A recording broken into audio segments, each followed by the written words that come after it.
beauty is the inside and out, right? Like you need to have beauty within so that it can reflect on the outside. So within, in my opinion, it's just a healthy mind, a healthy body, just health and so I guess yeah. So I guess that's what it means. Beauty means health. Welcome to the Beauty Talk podcast, where we feature how the best medical practitioners help their patients to look better, younger, and healthier. Now, enjoy the show, and here's your host. Daniel Gao here. I'm the host of Beauty Talk. We feature the top practitioners in health and beauty, both inside and out. I have Mercedes Ledesma, a bilingual trauma therapist, speaker, and immigration psychological evaluation specialist. She specializes in helping individuals and families heal from complex trauma through culturally responsive, evidence-based care. As an immigrant herself, Mercedes brings both professional expertise and lived experience to her work and has presented on trauma and mental health for national organizations across the country. So Mercedes, welcome and glad to have you here. Thank you. Thank you so much for your time. Yeah, so let's start from the very beginning. How did you first get interested in, I'll call it let's start with the medical field, kind of the broad field. Yeah. So I became interested in the field because as an immigrant myself, I found that there was a gap in service delivery, especially for people like me who couldn't necessarily speak a different language at the time. I migrated in this country with my dad, and he still struggles with speaking, our language. And I found that at that time, that was a very difficult thing, to find providers who were qualified to speak our language, and we always had to rely on people who could translate, and sometimes a lot is lost in translation, and you kind of want to have a provider that you can relate to in some way, who understands your background, not only your language. Okay. And why focus specifically on the mental health side? Yeah, again, culturally, mental health in my culture, it's not something that, or it wasn't, I think we are making some progress, was not something that people were very open about, right? Like there's a lot of taboo still, like people don't want to talk about mental health because there's this stigma. And when I started in this field, I found that because of my language, I had a lot of clients who were from my, ethnic background, not only just my country, but in general, like the Hispanic culture. And they struggled the most, mostly because they didn't have support from their own families, or they just felt so misunderstood because a lot of the diagnoses that they experienced were probably better understood from a cultural lens that wasn't necessarily available for them at that time. Okay. So when it comes to, I guess, what most of your patients, your clients come to you for, what would you say those situations are? Because I mean, trauma covers a pretty wide range, and especially now we're kind of layering the cultural part of it as well. So like, what do most of your clients, your patients come to you for? Yeah, it's a wide range of things. So I have, I also do see a large range of clients. So I see teenagers, adults, and elder clients. So it all have depending on their age, it's different things. So I would say for the teenagers, it's a lot of they tend to be from, how would I say this? They tend to be from a different generation. So I don't see as many immigrant teenagers as I see elders. So a lot of it's the cultural assimilation or identification with the family, like family not getting their culture and the family being too strict with in their opinion, with their, with their I don't know, with the way they are or they choose to be. Like I do see a lot of LGBTQ teenagers, and that seems to be a point of contention sometimes with some families. When it comes to adults, then I see people who have experienced life transitions, anything, moving many times, marriage, divorce, moving from their country to a different country, issues with work, changing jobs. It's pretty wide, the I would say the scope, but ultimately what I like to focus is on what is causing the discomfort, because sometimes we have symptoms that we associate with what we're experiencing in the moment that may have a root from something else, so a lot of the time we overlook those roots, and that's my focus. Okay. And how does that manifest? Like, I guess if someone's in a situation and something's happening to them where they want to seek out a professional like yourself to help resolve it, like, what does that look like as far as the manifestation of symptoms or situations where, like, hey, I should look for somebody to help with this? Yeah, yeah, for sure. So it could be a number of different things. It could be stressors or in the inability to cope with daily stressors, just like basic things, mood instability, like being upset or being too sensitive, like what people would call too sensitive, mood instability. But it can also be physical. Sometimes they have a lot of physical symptoms like lack of sleep, inability to just do their certain tasks, like cannot be early at work. But it's usually a change. It's not something that they forever, because we know people who are always late, and that's okay. That's how they are. But the people, when they come to see me, it's something that recently they've been experiencing. Like, oh, I used to be this person, and suddenly I can manage this many tasks. Like I used to be the most responsive, and now I'm finding it hard to just do two tasks. It has to be some change that they have noticed, or sometimes other people have noticed it. But I find that when people notice the change themselves, it's when they are ready to seek help. Okay. And how does these changes really affect everyday behaviors and even the relationships? Yeah, yeah, for sure. So I'll give you an example.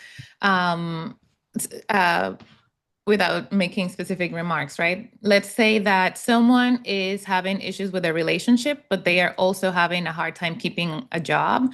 But they're also experiencing lack of sleep. Like it's like a cycle, right? So you can sleep, but also you can't work because you're tired. And then because you're tired, your mood isn't stable. So you have relationships relationship issues with either partner or family members. I mean, I'm just oversimplifying it, but that could be something. So looking for a therapist, that therapist can help you identify the pattern. Well, maybe if we stabilize the sleep and figure out why the sleep is disrupting all the other areas of life, then we can figure it out.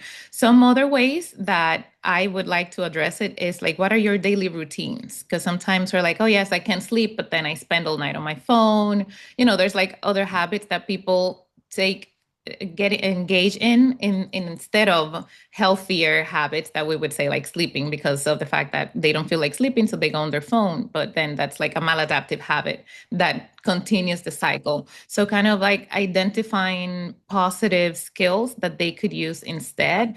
I don't know, like finding like working out, going out for a walk, just journaling, just things that are more practical that they can start doing little by little and reverse all of those other maladaptive, we call it maladaptives. They're not like bad, it's just behaviors that they may have engaged in to cope because they didn't have any other choice, or they may not know how other coping methods.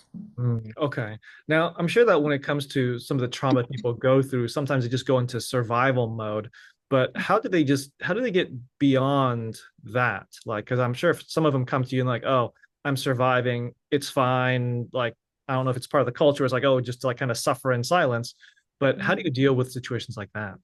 Yeah, I would say the hardest part is to get help, just to reach out for someone that you feel can help you. And the thing is, sometimes we reach out to people who can't help us for whatever reason. They may not understand us. It may not be a match. I tell people like finding a good therapist is like dating. So you may want to try a few, but I feel like a lot of people feel like, well, I found you and now I'm stuck with you, but I'm not getting better. So, identifying a good therapist may take a couple tries, but once they find someone that they're comfortable with, I feel like that's the first step, just to be brave enough to look for help. And then kind of like try out what the therapist is saying. Sometimes therapists are not going to give you things that you'll find naturally easy. Otherwise, you wouldn't have needed the therapy because you wouldn't have needed to be in therapy in the first place. But just kind of like be ready to implement any changes that within your means, right? I'm not saying like, irrational things, but changes that may be doable that the person can engage, little by little and notice the change. Okay. Now, I'm sure that there's a lot of different reasons people come to you for, as we talked about, and I'm sure a lot is very individualized. But how do you, I guess, what's the overarching theme of how you heal some of these underlying wounds that people have suffered? Right. So when we meet initially, there's obviously assessments that we do. If trauma, because that's my specialty, is identified, then we focus on identifying which trauma they may want to tackle first. A lot of the times, people have more than one trauma that they haven't necessarily identified. Sometimes they have. So we focus on which trauma they would like to identify first, and then we go from that forward, and then we start addressing it. There's different modalities that are available. And I find that some people respond better to certain modalities, like let's say somatic work works for some people. Progressive, what is it? Exposure. What I can remember the name now, but exposure therapy may work for other people. So it's kind of like seeing what would work best for them. I am the kind of therapist who likes to give homework. So that homework could be doing things, it could be learning new things, it could be reading books, listening to podcasts. Like it's like kind of the therapy is not just the 1 hour they spend with me, but it's also like, what else can you do when you're on your own so that you have the skills to manage or cope with your symptoms? Okay. And I'm sure that a lot of the ultimate goals is all about building the safety, that resilience, and also the connection with others. So is that kind of the main things that you strive for, or is there more beyond that? Yeah, that is definitely part of it, but it'll depend because I'll give you two clients.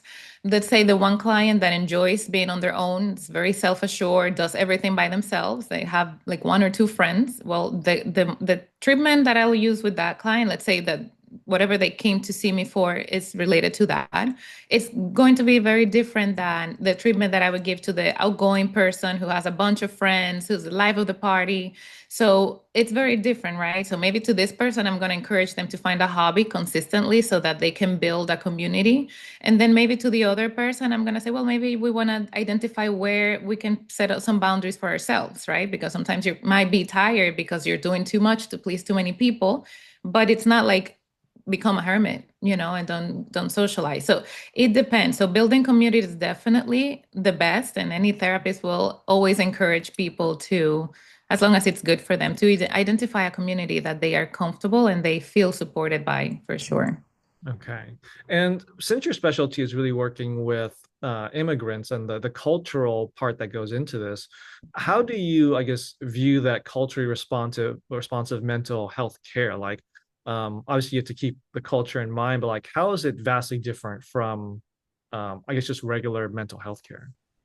Yeah, yeah. Well, so I would say it's different because being from a different culture helps you to understand things from a different perspective or understand things that could be like sometimes people who are from different cultures tend to not want to share too much because they feel like, well, that might be weird if I share this about my family. But it seems to me that since we have shared culture, they are very open. Like, oh, I would have never said this to like somebody else because I would be so embarrassed that somebody would know about this. And it's kind of like the familiarity they feel because they see someone who understands them, not only in the language. A lot of my clients who we speak the same language, so we may choose to speak Spanish or we can go back and forth. It's also the comfort, right? Like you're comfortable switching back and forth, you're comfortable speaking your native language, you're comfortable mentioning things that are like, how can I say? I don't know the word. Like we can mention things that maybe only we would understand, like those kind of words, slang words that like only mean something to people who are native speakers of a language. So it's very different. It goes beyond the language. I feel like it's more the culture, understanding the nuances, even if I'm not from the same country. Like there's something about being from that same cultural background that we can all share and identify. So that's what I would say. It's different. Mm. And what would you say is some of the most common misconceptions or myths that you hear from your clients and your patients? Yeah, they think that they're only coming to therapy to talk. Like, I just need someone to talk. That's one. I was like, well, we are going to talk, but we're going to do other things. Something else might be that they think that they need to have a diagnosis, mental health diagnosis to go to therapy, or that they feel like they just don't need it because they're fine. There's like this concept like there needs to be something really wrong for them to seek out help. And It's like all the, from any end of the spectrum, like, oh yeah, I need to be really wrong, or I have nothing to talk about. Like, yeah, it's a lot of misconceptions. Yeah. Okay. And let's say that somebody is looking for help, they're looking for support, and they're looking for someone like yourself to help them with that. But let's say that this is the first time going through this. They really don't know anybody. I guess I'll call it a therapist for lack of a better word. They don't know any therapist. What advice would you give to this person so that as they're doing their search, they do find that therapist who is the right fit for them, can understand them, make them feel comfortable, and help them ultimately get the end goal of what they're looking for? Yeah. So again, I would go back to the dating example I give my clients. It's kind of like dating. So figure out what your values are, right? And then go from there. If your value is that you're comfortable speaking your own language, whatever your language is, maybe have that as a priority. Right now, I mean, that's not like when I started. Like there's so many clinicians, so many backgrounds, people who speak so many languages. So that's not an issue anymore. So kind of like be open to the fact that whatever you may think might be a good match for you, it's available. So your cultural, or if you want the opposite, like I want someone who's completely different, that's also available. So kind of like starting from the values that you're looking for. Also, if someone isn't necessarily aware of what their concerns are for therapy, because we in this field, we know anxiety, depression, trauma, like we know, but sometimes people outside, they don't know. So that could be a good starting point, like just identifying what is the concern in the moment. It could be that they have a pressing issue right now, like this one thing happened, like I just moved and I cannot adapt. Well, maybe they want to find a therapist who can deal with life transitions as opposed to someone who's more psychodynamic or something that's going to focus on like when they were born. So it's kind of doing a little bit of research and identifying what their needs are. But I would say just call someone. And if they're not the right person, either they will tell them, like maybe you could benefit from this, because I feel like therapists are very conscientious. They wouldn't necessarily just take on someone that isn't a match, but they could guide them. I've had many people call me asking me questions, and I have guided them, like maybe try this, try that, maybe look for this specific thing, which could be more beneficial for them. Okay. And how do you approach educating your patients on the benefits of these treatments? I'm sure you get some people coming in there and they're like, well, my family, my mom, my dad, my brother, my sister told me to come. I'm not really sure if this is for me. So how do you approach that part of it where you're educating them like on this is the benefit of this process and this treatment? Well, the way I would answer that is I would ask them, so what do you think? What do you think you need to be here? Because I do get a lot of like my sister needs to go to therapy. Call her. Oh, I can I personally don't do those things. If your sister would want to come and see me, just give them my number and have them contact me, because that's part of the treatment, right? If you are able to seek help for yourself, that is part of the treatment. Like that's why I mentioned at the beginning, if you can identify yourself when there's something going on, as opposed to everybody telling you, because then you're more resistant. Like, yeah, everybody's saying this, but I don't see it. Well, if it's not a problem for you, how are you going to fix it? It's not a problem. So that's how I would address it. Like, if you want the therapy, by all means, reach out. But if it's other people wanting it for you, then think, do I really need it? And if you agree that you do need it, then reach out for it. But I wouldn't necessarily have other people. It feels intrusive because therapy is very personal. It's very personal. You kind of come in and you're asked uncomfortable questions by this stranger, so you kind of have to be willing in some way to cooperate or collaborate with the therapist. Okay. Now, Mercedes, I'm sure that throughout your career, you've dealt with some particularly challenging cases, or at least memorable cases. Is there maybe one story that comes to mind that you're able to share of one of those cases and how you were able to get them a great outcome in the end? Oh, that's a good question. Yeah, I feel like the challenge of some of my cases is the multi-systemic issues that they've experienced, that I've seen. So let's say I have a client that comes to me for one particular issue, but as we're talking, then we realize that they may be paying cash. They may not have proper documentation. They may not have a job. They may not have, like, there's all these needs, right? And so depending on the therapist and where you are located, you may have the ability to connect those families with additional resources. And that's how some of those systemic issues can be, addressed by connecting them, which is why I'm like, therapists are the greatest, because you have an issue, you go to the therapist, and then they can connect you with all these other resources that you probably didn't know were available. So it's not just the mental health, but in order for me to help you with your mental health, everything else has to be like control in some way. You don't need to be necessarily thriving, but if you're worried that you're not going to be able to pay your bills or that your electricity is going to be cut the next day, you can be in therapy. Like, your mind is not going to be ready for journaling. It's like we have to be mindful that people go through real life stressors before they can fully participate in their mental health. Okay. And now, when it comes to the future, where do you think the future of mental health is going? Yeah, I think it's a great bright future, because in my experience, what I see is that a lot of people seek out more connection, however way they can find it. So whether it is in person, in my area where I am, there's groups of all kinds of things. There's always a group of some sort. There's people always hosting things virtually. There's like it seems that people are very open, or they are becoming more open to receiving therapy. And many people call me asking me, do you do this specific modality? It's like they seem to be more informed.